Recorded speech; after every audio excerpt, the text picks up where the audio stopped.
One thing that discipline definitely does help you with is it helps you get things done. And when you get things done, when you actually do things, you have more success. If you have more success, and sometimes a big part of success is just not being lazy and just doing it. Yeah. That's like 90% of it is just showing up.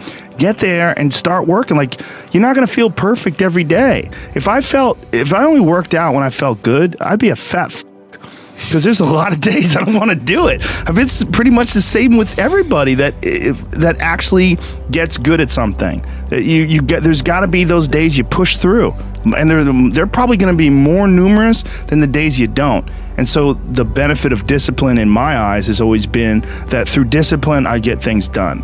I always say that I'm like the most lazy, disciplined person I know because I don't want to do it. Yeah, but I always do. Yeah. Write down everything you want to do. And I don't mean crazy shit, like I'm going to be the Prince of Brunei, I'm going to have a base in the moon. Shut up. This is what I want you to do. Write down what you would like to fix about your life. And then just, if you're 30 pounds overweight, you want to lose 30 pounds? Do it the right way. Go start eating vegetables, monitor your calories, write down what you eat, exercise every day, force yourself to do it. Say you're the general. The brain is the general, the troops are the body. The troops don't want to listen, but you go, you listen, and you get up and you do it, and then you get to write it down. And if you don't write it down, you don't eat, you don't shower. Write that down so you do it. It's like brushing your teeth. It's not something, I don't want to brush my teeth today. What do you want, your teeth to rot out of your head, you dunce? Just do it. Just do it. Make yourself do it. And if you do that, if you write down and do that, you can change who the you are. Our bodies, for whatever reason, most people, their associations are to avoid anything that's uncomfortable. But it's so illogical because when you look at comfort and you look at success and progress and the feelings of accomplishment and of getting past certain hurdles in terms of like how you feel about life, a lot of those are connected to discomfort. Like, discomfort is your friend. It really is. Like, discomfort and not being happy and content with certain situations in life or certain feelings in life, they're massive motivators, and they're amazing at facilitating change.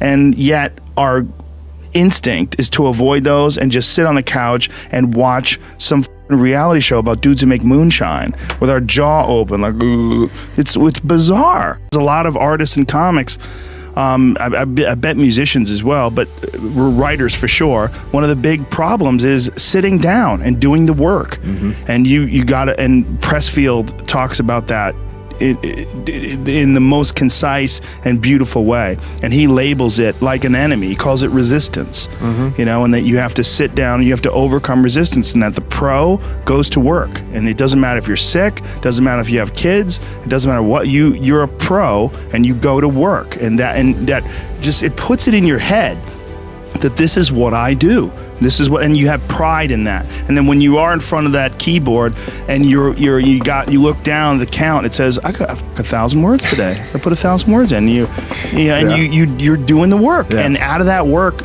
gems blossom. Yeah. Little things, but you might have a day where you just write nothing but dog shit. So what? Show up again tomorrow. And tomorrow out of that dog shit, a flower will emerge. You never know. And that's the only way to develop to really develop your potential 100% in anything. I enjoy a lot of things, and what I've found that the best way to live my life for me, I'm not saying, other people, some people really love their life to sit around and f*** off. When I sit around and f*** off, I don't like me. Yeah. I like to get things done, but the things that I do, they're recreational, they're all fun. Your life would feel better and richer if you had a goal, you chase that goal, you accomplish some things, and you would get this boost of confidence, you get this boost of self-esteem, like whatever it is that you're into doing. Maybe you're into drawing comic books, maybe you're into making pottery or sculptures, but find whatever that is and pursue that instead of doing nothing. Like, the people that are doing nothing, those are the real people. Look, doing something might be as simple as like that Alex Honnold guy. He just climbs rocks.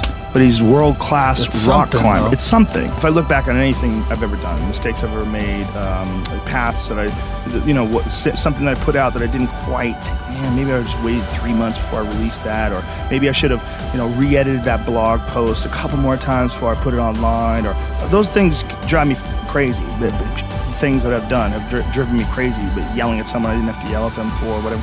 But the most important thing is always for all people to recognize that you're not who you were a year ago. You're not who you were 5 years ago. You're not who you were last week. You're who you are now, and this is the only you have control over. So you got to regulate how much you dwell on regrets of the past. You really got to be careful, because it's good to have a little. Because my regrets, whether it's things of professional nature or the very few regrets friendship-wise, which is one thing that makes me very happy. But there's life is strange. There's a lot going on. There's a lot of factors happening in life. But for sure, who I am now wouldn't have ever happened if I didn't fuck up. If I didn't make those mistakes, I wouldn't have understand the importance of friendship and kindness. And if I hadn't been cruel at some point in my life, or someone hadn't been cruel to me, I wouldn't understand the beauty of love. I wouldn't understand the full range of it, because I hadn't felt the sting. If nobody ever punches you in the face, you don't really appreciate safety. Because a lot of people don't even understand what safety is. You pretend, oh, we're safe, but you are so not safe at any moment. And when someone's punched you in the face a bunch of times, and you've been in a street fight with some guy you barely knew, you got in an argument with him, there's something about regular safety that's sweeter. Yeah. It's more delicious. Yeah. It's more delicious. It's way better to drive your car straight after you almost lost control on a turn. You're like, wah! And then you get back straight, you're like, whoa. For sure. I'm not saying that you should go sideways around corners, but what I am saying is that there's a yin and a yang to this world, man. And you got to fuel yourself with the fuck-ups.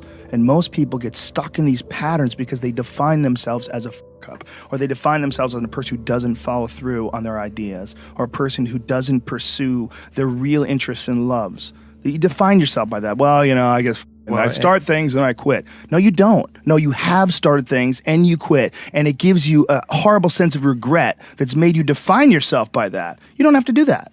You don't have to do that.